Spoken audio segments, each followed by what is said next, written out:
A North Little Rock man surrenders his dog after it bites a 5-year-old. First time I ever did something like that. Around here can't afford to take the chance, so put it to sleep. Tonight, THV11 spoke with both sides to see what happened. Plus, the first Zika-related child death is reported in the U.S. Now, expectant Arkansas mothers worry about the virus spreading. And a Pulaski County teacher is bringing a more manly touch to the class known as home ec. Your news starts now. This is THV11 News at 5. A 5-year-old girl is rushed to the hospital after a dog attacks her. THV11's Caitlin Gardenhire talked with the girl's father and the dog owner to find out exactly what happened. Dog attacks, something Pulaski County Animal Control sees about 4 times a month. This month, 3 reported already. I visited with 5-year-old Carmen Meadows, who has several cuts on her face from a dog attack Monday evening. Her father says he's thankful she's alive. They love their dogs while I love my daughter. 5-year-old Carmen Meadows playing with her brother on the 1900 block of Central Airport Road in North Little Rock when a dog attacked her. Her dad, Casey Meadows, working on a roof when he heard screams coming from the street. That's when his son came rushing to him, yelling that Carmen was in trouble. There was a pit bull had her on the ground with her face inside his mouth, shaking her. He says there was blood everywhere, a traumatizing experience for everyone involved. She's innocent. She's 5 years old. She loves everything, so everything's supposed to love her back, and that's not the way life seemed to work out for her yesterday. Pulaski County Animal Services picked up the dog last night, then transported it to North Little Rock Animal Shelter. The owner has surrendered the dog, and the dog is expected to be put down sometime in the morning. Owner of the Shepherd Pit Bull mix, Linwood Sanders, says he's putting the dog down before it has the opportunity to hurt someone else. Buddy get along with everything. That's the first time he ever did something like that. When a dog attacks someone, the owner is given 2 options. They can quarantine their dog for 10 days at a vet or the animal shelter, or they can surrender their dog to be put down. The sheriff's office says there are currently no charges against the owner. Poor girl. Caitlin, thank you. Well, despite rain chances and hot temps, football players are preparing for the season. THV11's Barry Dunleavy live at Joe T. Robinson tonight with more preps on 11 coming up. Oh, but first, we want to know more about the rain chances that linger all week long. Mario Ruiz in for Ed Buckner tonight, and what are we looking at? Well, we did see a lot of cloud cover, and about 2 minutes ago we saw the sun and it was blaring down, but now it's been hidden by some clouds, and that's just kind of what we've been seeing all day long. We see this cloud cover, we see some sunshine peeking through, and we're even seeing some storms. We're taking a look now at that radar. We did see some storms building in from the west, a few of them on the strong side, but eventually did die down. We see those storms now headed into the Hot Springs area. Not a whole lot going on though. They're not expected to get any stronger.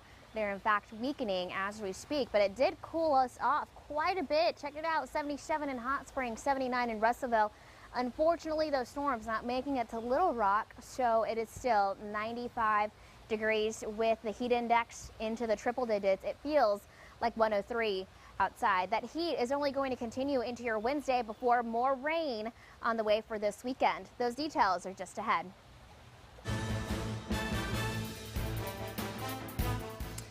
And we're live at Jacksonville Middle School open house. Now, this is the first one of the year for the newly formed district of Jacksonville and North Pulaski after they broke off from PCSSD last year. And students and parents are just arriving to the school now. And this is the first time they're really getting to check out their new school. It's actually the former North Pulaski High School with remnants of the Falcons still in some of the hallways. But the JNP administration says they promise to get that cleared out as soon as possible. And the administration's also putting a lot of focus on this middle school because they're currently under academic distress. Coming up at 6:30, we'll explain more what changes they're making to get out of that academic distress as soon as possible. We're live in Jacksonville. Mariel Mose, THV11 News.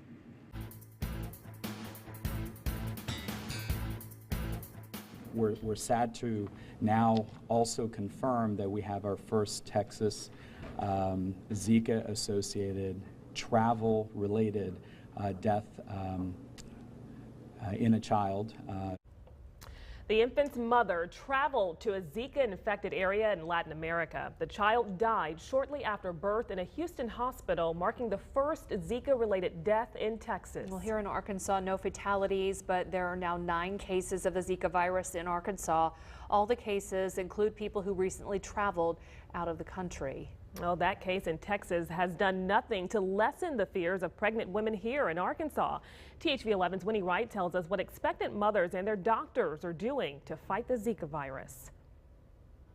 Mosquitoes here in Arkansas have not tested positive for the Zika virus, but that isn't stopping pregnant women from taking every precaution. If I'm going to be outside for any length of time, I like to spray myself down. Sarah Toller is 16 weeks pregnant. Right after I found out I was pregnant, I was bitten by a mosquito in my house, and for a split second I did freak out. The Zika virus is on her mind each and every day. I'm spraying myself down every night with Skin So Soft because I want to make sure if there is one in my house that I've got it taken care of. And if I know I'm going outside, I do use a DEET spray that's approved by my doctor. Even though the Zika virus hasn't affected mosquitoes in Arkansas, Dr. Shelley Gibbs says those are the types of precautions that women who are pregnant or are trying to get pregnant should take. She says calls and visits to her office have increased since the Zika virus made landfall in Florida. Just questions concerning what the Zika virus is and what are some complications and things that can come from it. Dr. Gibbs says she tells her patients to wear bug spray if they're going to be outside, and if you can bear it, long sleeves and long pants. Stay inside during the daytime period. Air conditionings are great. Any type of puddles, stagnant water, steer clear of. Trash cans that have stagnant water, just trash itself. Tonight on THV 11 News at 6, we'll bring you more from Dr. Gibbs on what pregnant women can and should do if they believe they could have the Zika virus. All right, Winnie, thank you. Little Rock police are looking for a man and woman involved in an armed robbery. This happened June 26th. Police say 2 people were robbed at gunpoint by a man in front of their home. The woman seen in these surveillance stills met up with the alleged robber at a gas station. She bought gas with one of the credit cards taken during the robbery. Anyone who might know who these 2 people are, please contact Little Rock Police. A former Sherwood police officer is arrested for trying to take a gun into an Orlando theme park. Arrest affidavits from Orange County state that 42-year-old Kevin Webb tried to take a gun into Walt Disney World. The affidavit says Webb told deputies he was a Sherwood police officer. Webb was terminated, though, from Sherwood PD 3 years ago. Webb was arrested and faces impersonating an officer charges and failing to have a concealed weapons permit charges. And we now know the identities of the 2 officers involved in a custody suspect death. Now, Officer Eric Hollister and Officer Stephen Lichty found Marcus Sexton inside a home on Redgate Drive last Friday. He allegedly kicked in the door and resisted arrest when he began having trouble breathing. Now, police reports show the officers performed CPR until MEMS arrived. Sexton died later at the hospital. Both are on paid administrative leave until the investigation is complete. Well, Delta Airlines still facing cancellations and delays after a massive computer outage. Today, nearly 400 flights canceled and over 700 delayed. Here in Little Rock, 1 cancellation and 3 delays. The airline is struggling to recover from a computer outage at its Atlanta headquarters early yesterday. Delta is offering refunds and $200 in travel vouchers to people with canceled flights or flights delayed by at least 3 hours. More than 24 new high-tech jobs coming to North Little Rock. Elixir Incorporated is a software engineering company, and that company plans to hire 45 new employees in an effort to support clients across the world. The new office space in the Argenta district will bring the total employment from 4 people to 49. The THV11's David Littman will have more on this job announcement tonight at 10 on THV11 News. Well, rain chances pick up as the week continues, but how much can we expect? Marielle Ruiz has details on your full forecast. And an invasive insect that kills trees is being reported in multiple Arkansas counties. Plus, oh, you are looking at the sweet moves of the Robinson football team. These guys finished 9-3 last season, but they say in 2016 that won't be the case. Coming up, we're talking with Miles Fells, just committed to Navy a few weeks ago. He's a running back and coming back with a vengeance. All that and more later in sports. Welcome back. 11 Arkansas counties are reporting the invasive beetle known for infesting and killing ash trees in the state. Counties include Randolph, Calhoun, Union, and Bradley. This metallic green insect larvae embeds into the bark and eventually kills the ash tree. A big thing to remember, though, don't take firewood in or out of these areas. For the list of all 11 counties with confirmed EAB sites, head to THV11.com. Now, weather from the Crane Kia Weather Garden.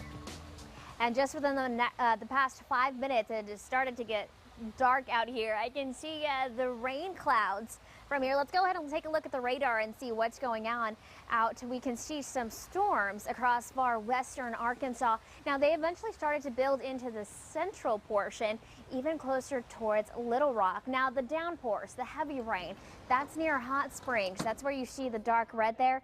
And we're going to see a minor downpour here just south of Conway. And the clouds that I'm seeing, there is a small shower building in across North Little Rock. Big picture, though, we're keeping an eye on this. The low pressure system across the Gulf eventually going to make its way up towards the north, and that's going to be the big rainmaker as we head into the weekend. But before then, we have to deal with the heat. The afternoon commute looking hot still. About 89 degrees, close to 87 by 7. We'll still continue to see that cloud cover on and off, so you still need those shades for this afternoon. On the future radar here, it doesn't show a whole lot as we head past sunset. So whatever is building now, that's pretty much the extent that we're going to see. We'll see an on and off shower here and there, but other than that, it's going to clear up by around 10.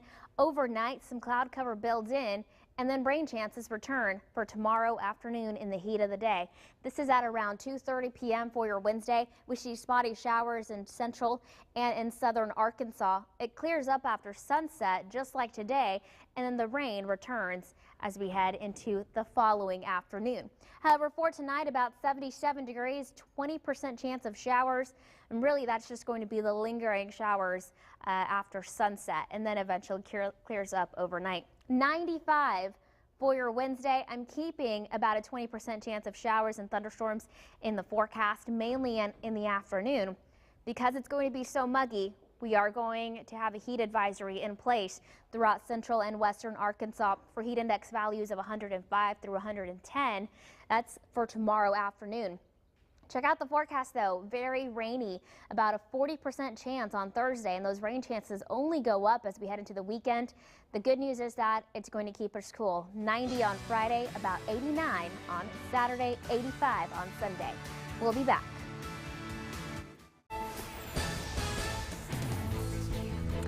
A new teacher breaking stereotypes and making history. Yeah, in the past, you'll remember students, of course, taking home economics, but over the last decade or so, that class has been titled Family and Consumer Science. THV11's Erica Ferrando has a story on the new FCS teacher in Pulaski County. For the first time ever, the Pulaski County Special School District has a male family and consumer science teacher. His name is Kyle Kreider, and he's breaking the stereotype that FCS is a class targeting female students.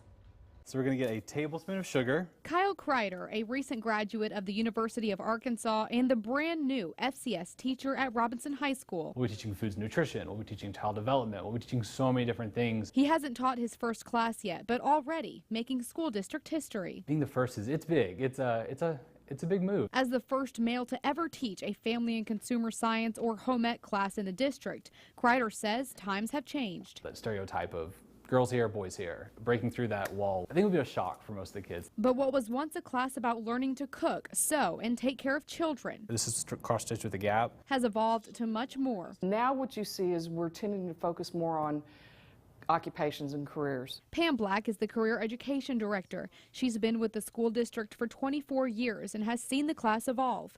Now, the curriculum also includes how to handle finances, buy a house, and human relations. Trying to make that person competent in all those life skills. The big thing we're pushing for now is just financial, is to sewing. Everyone needs to learn how to sew a button back on. You can't just take it to mom. The class is still predominantly girls, but 31% of Kreider students for the upcoming year are male, and that number is much higher than in past years. Miles Phelps. Hi there, I'm out here at Robinson High School getting ready for Friday Night Blitz, and I'm here with Miles Phelps. He's the expected starter at running back for Robinson this season. You missed a lot of time last year due to an injury, and then when you came back, you were kind of under TJ Hammonds, who's now with the Razorbacks. How did that kind of prepare you for this year? Well, just learning from TJ and, you know, seeing what he does, learning the offense, and just getting back to 100%. It was all just a learning thing, and it worked out for the best. Now, you just committed to Navy. How much of a relief is that? I know you're between Army and Air Force, so how exciting is that for you right now? It's exciting. I went on campus and I loved it, fell in love with the coaches, the program and everything, and I feel like that was the place for me. Annapolis is a really pretty place too. What are you looking forward to most about this season? What do you guys think you can get done on this field? Just the camaraderie and what we can accomplish. We have a lot of potential, but I feel like we'll be able to put that into action and end up with a state championship. Awesome. Nice moves earlier, by the way. Thanks for doing that for us. We'll have so much more coming up at 6, but I'm going to send it back to you. All right, Mary, thank you. A Kansas newspaper reports that water slide where a 10-year-old boy died hasn't been inspected in 2 years. Plus, presidential nominee Donald Trump is losing more support from the Republican Party. Welcome back. A Kansas City newspaper is reporting the water slide where a 10-year-old boy died on Sunday hasn't been inspected since it opened 2 years ago. Police say Caleb Schwab died from a neck injury while on the slide at Schlitterbaum Park, which is listed as the tallest water slide in the world. The first plunge is more than 168 feet or 17 stories.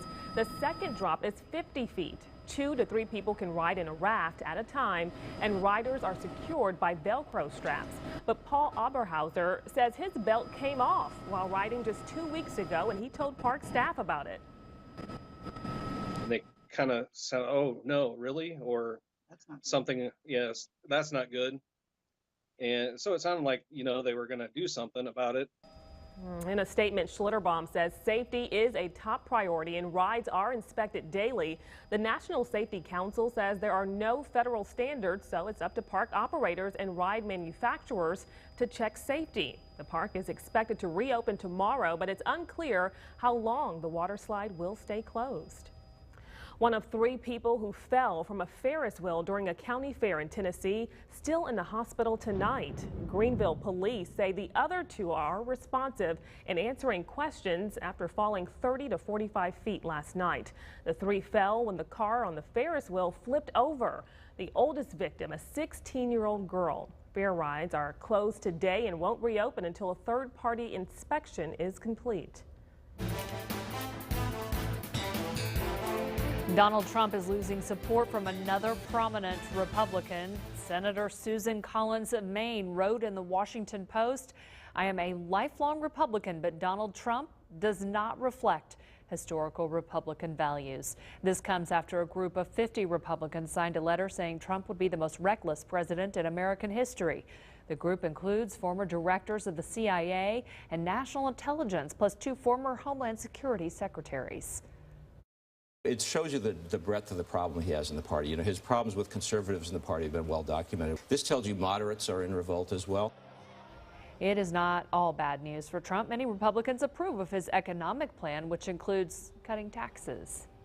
Today, people in Bryan are casting votes on whether or not to approve 3 projects to improve the city. This includes the proposed Bryant Parkway to connect to I-30. Renovations at Bishop Park and Mills Park, and the building of 2 new fire stations as well. It will cost about $15.7 million, but without raising taxes. Early voting started last week.